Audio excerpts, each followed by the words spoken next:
Hey there, English learners! Welcome back to another episode of the English Leap podcast, your favorite English podcast for learning English, where we grow our language and ourselves at the same time.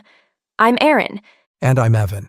Whether you're learning English, looking for motivation, or just here to hear two friends talk about real stuff, thank you for joining us. So, Evan, be honest.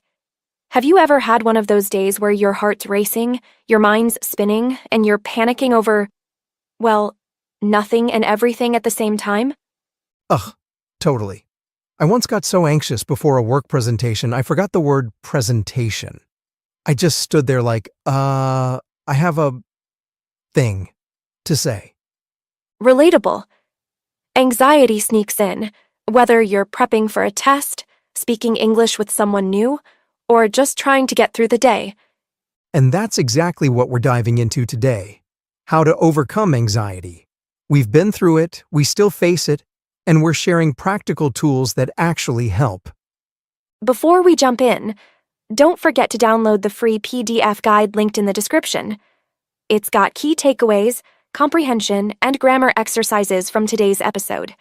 And of course, Charlotte will be joining us at the end for her vocabulary breakdown, but first, It's time to kick off something brand new.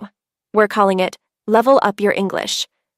This is where we help you speak smarter, sound more natural, and boost your confidence with one powerful word, phrase, or expression each episode. exactly. Think of this as your fast-track upgrade. Less textbook, more real-world, modern English that actually sticks. Since today we're talking about anxiety, the word we've picked is overwhelmed. It's an adjective, and trust me, it's way more expressive than just saying I'm stressed. Yes, when you say I'm overwhelmed, it means you feel emotionally or mentally swamped, like there's just too much happening at once, and your brain has hit its capacity. Picture this. Your emails are piling up, your deadlines are closing in, your phone won't stop buzzing, and someone asks, "Hey, can you help me with one more thing?" Yeah, you're overwhelmed. Here's how you can use it. When I saw my to-do list this morning, I felt completely overwhelmed. Another one could be, she was overwhelmed with emotion during the graduation ceremony. Like when you're so happy or proud, it just spills over. Or even this. He felt overwhelmed on his first day at the new job. So many names, tasks, and expectations all at once. Been there. Same. So, next time you're feeling that pressure bubble up, try using overwhelmed. It's a smart word that instantly makes your English sound more fluent and real. And hey, don't forget, we'll break down more helpful words and phrases just like this in every episode. Now back to the main topic, because anxiety and overwhelmed? Yeah, they're practically cousins. All right, now that we've leveled up our English, let's level up our mindset. Time to talk about how to actually overcome anxiety, starting with the real stuff, no fluff. All right, let's jump in. The first step to overcoming anxiety. Acknowledge it. Don't suppress it. It sounds simple, but so many of us try to ignore anxiety or push it down, thinking we just need to get over it. Totally. I used to pretend everything was fine even when I was spiraling inside. But the truth is, naming what you're feeling takes the pressure off. It's like giving the emotion permission to exist, and then letting it pass. Exactly. When you say, I feel anxious right now, you're no longer fighting it. You're observing it. And that's powerful. And for our English learners, it's the same with language anxiety. Maybe you're scared to speak because you feel nervous about being judged. Acknowledge it. Say, "Yes, I feel nervous speaking English." That honesty frees you to move forward instead of staying stuck. You can even write it down. I feel anxious when I speak English because it helps you process it instead of bottling it up. Right. And once you've acknowledged it, the next step is about calming that storm inside. Because, let's be honest, when anxiety hits, our minds aren't the only ones racing. Our bodies feel it too. Oh, for sure. That's why point number 2 is all about tuning into your body and taking a moment to reset. Oh yeah, I do this all the time. When I'm overwhelmed, I take 5 slow breaths, in through the nose, out through the mouth, and I literally feel my heart slow down. And grounding techniques are great too. One of my favorites is the 5-4-3-2-1 method. Just try this. Look around and name 5 things you can see. 4 you can touch, 3 you can hear, 2 you can smell, and 1 thing you can taste. It's a simple way to ground yourself and bring your mind back to the present. And here's where it helps our English learners too. If you're nervous before speaking, take a deep breath. Pause. Ground yourself. Give your brain space to organize your thoughts before jumping in. I used to do that all the time in group settings. I'd get that nervous energy before speaking English, but I learned to breathe. Focus on one sentence I was confident with, and just go for it. It works. And when you've grounded yourself, you're in a better place to deal with the next big anxiety trigger, the racing thoughts. You know, those endless what if questions? What if I mess up? What if they laugh? They sneak in fast and make everything feel worse. But most of the time, those fears aren't based in reality. Absolutely. We create stories in our heads that haven't even happened yet. I used to do this before job interviews. What if I say something stupid? But in reality, I was prepared. I just needed to trust myself. And for English learners, this is a big one.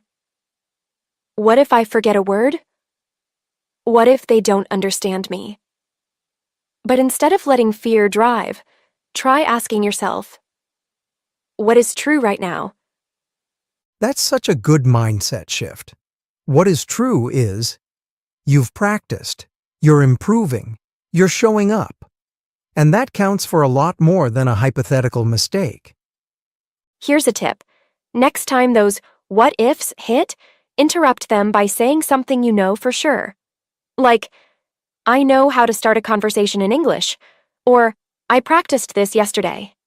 Speaking your strengths out loud grounds you in the present. And that's where real confidence comes from. Not avoiding fear, but focusing on what's real and true right now. And once you've reframed those what if thoughts, the next thing that helps me big time is this. Break it down. Because anxiety loves to make everything feel huge and impossible. Oh, for sure.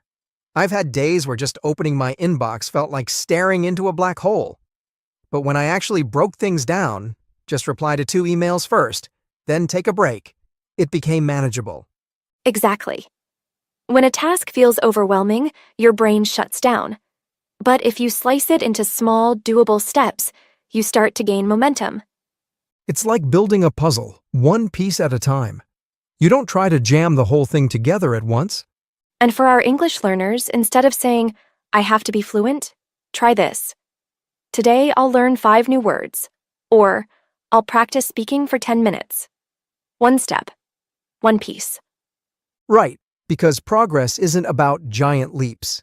It's those little wins that really move you forward. So when everything feels overwhelming, just zoom in. What's one small thing you can do right now? Start there. And speaking of momentum, one of the easiest ways to calm anxiety is to move your body. Just getting up and doing something physical can make a big difference. I swear, a 10-minute walk has saved me from many mini meltdowns. Movement helps your body release tension, and when your body feels better, your brain follows. Same. I used to think I needed a full workout, but even stretching or dancing around in my kitchen helps. It's about shifting energy. There's actually science behind it. Movement reduces cortisol, the stress hormone. So when anxiety builds, your body's saying, hey, let's shake this off. And for English learners, if you feel stuck or nervous while studying, take a walk while listening to a podcast or review flashcards while pacing. Movement plus learning? Super combo. Totally. Sometimes clarity comes after cardio, so don't just sit with your stress, move with it.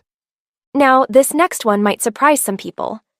We always hear about managing what we do, but let's talk about managing what we absorb. Point 6 is limit input, not just output. Yes, we're surrounded by information 24/7. News, social media, notifications, and we wonder why our minds feel cluttered. It's like trying to read 5 books at once while someone's shouting updates at you from the side. No wonder we're anxious. So true. When I started putting limits on scrolling and checking headlines, I noticed I felt lighter. Less noise equals more peace. And if you're an English learner, this is key. Instead of watching 5 random videos, focus on one podcast, one topic, one voice. Quality input greater than quantity. Protect your mental space like you protect your time. Set boundaries on what and who you let into your mind. Now, here's something that's helped me more times than I can count. Talk it out. Don't bottle it in. When anxiety builds up, keeping it all inside just adds pressure. Oh yeah, I used to think I had to handle everything myself. But the moment I started actually saying out loud, "I'm feeling anxious about this," to a friend or even just journaling, it was like releasing a pressure valve. Exactly. Sharing doesn't mean you're weak, it means you're human. Whether it's a friend, a mentor, or a therapist, just voicing what you're carrying can make it feel lighter. And for English learners, this is huge. If you're struggling with confidence or feeling stuck, talk to someone about it. Even practicing English with a partner or tutor can ease that anxiety. You're not alone in this. The truth is, anxiety feeds on silence. But the moment you speak up, even a little, it loses some of its power. And when you're done venting it out, one of the best ways to keep anxiety from creeping back in is this. Build a routine that supports you. Not one that drains you or adds pressure, but one that actually helps you feel calm and steady. Yes. When life feels chaotic, having a routine gives your brain something to rely on. Even small things like going to bed at the same time, having a morning walk, or setting aside 15 minutes for quiet can make a huge difference. It's kind of like giving your day a backbone. It holds you up when everything else feels shaky. And English learners, this applies to you too. Try building a small language routine.